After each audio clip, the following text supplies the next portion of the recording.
There's a moment that happens more often than we admit. You're sitting in a meeting room, fluorescent lights buzzing softly above your head, the air conditioner humming like it always does. Someone with authority is speaking. Calm voice, confident tone. You nod. You even write things down. But somewhere in your chest, something feels heavy. Your shoulders tense. Your hands feel a little colder than before. And you think, quietly, is this really okay? If this scene feels familiar, you're not crazy. You're not weak either. There's a reason this happens. This feeling sits right at the center of something called the Milgram Experiment. It sounds academic, distant, like it belongs in a textbook. But in reality, it describes everyday life with uncomfortable accuracy. It wasn't about bad people. It was about ordinary people, polite people, responsible people, people who didn't want to cause trouble. Think of obedience like a remote control sitting on a table. On its own, it does nothing. But when someone picks it up, places it in your hand and says, "Go ahead, I'll take responsibility," your finger moves almost by itself, not because you want harm, but because the weight has shifted off your shoulders. And the human brain, unfortunately, loves that relief. In the experiment, participants were told to press a button that caused pain to someone else. The screams were real. The discomfort was real. But the presence of authority, the white coat, the calm voice, made people continue. Not because they were cruel, but because a familiar sentence appeared in their mind. I'm just following instructions. And once that sentence appears, it doesn't stay in the lab. It follows us home. In relationships, it starts softly. A suggestion here, a correction there. I think you should do it this way. You feel a small tightening in your stomach, but you let it go. You don't want conflict. You don't want to seem difficult, so you comply. And slowly, the decisions stop feeling like yours. In families, authority wears a different uniform. It sounds like tradition. We're older. We know better.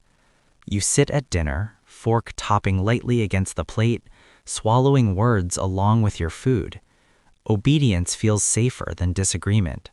And again, responsibility moves upward. Relief follows. Doubt settles in.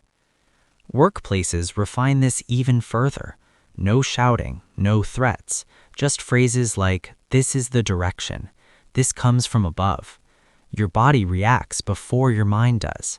Tight chest, shallow breath, fingers typing anyway, because disobedience feels risky and obedience feels survivable. And that's where the experiment truly lives, not in shock machines, but in everyday silence. Here's the uncomfortable part. Most people don't obey because they believe the action is right. They obey because it feels safer not to decide. When responsibility disappears, anxiety drops. That relief can be addictive. And when you try to make sense of it later, your mind steps in to protect you. They didn't mean it.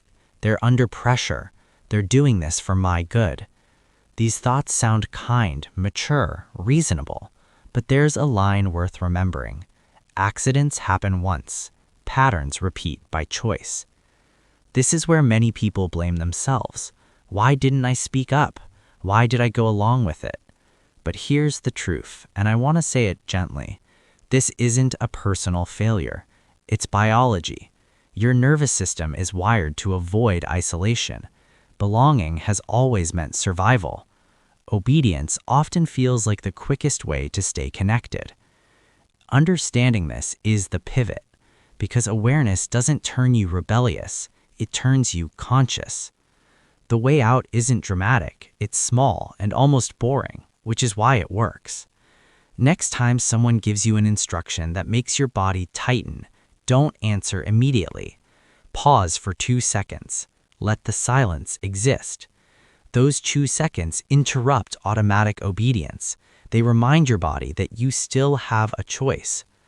Later, write the situation down, not to analyze deeply, just to make it concrete. What was said? What did I feel? Who actually carries the consequence if this goes wrong? Seeing it on paper pulls responsibility back where it belongs. And when possible, speak to someone who holds no authority over you. A friend, a stranger online. Say the words out loud. Shame thrives in isolation, but clarity doesn't.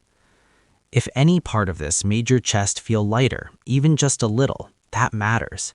It means you're listening to the signals you once ignored. If you feel safe, share one sentence you've heard that made you obey even when it felt wrong. Just one. You might be surprised how many people recognize it immediately. You don't need to become hard to stop doing harm. You don't need to lose your kindness.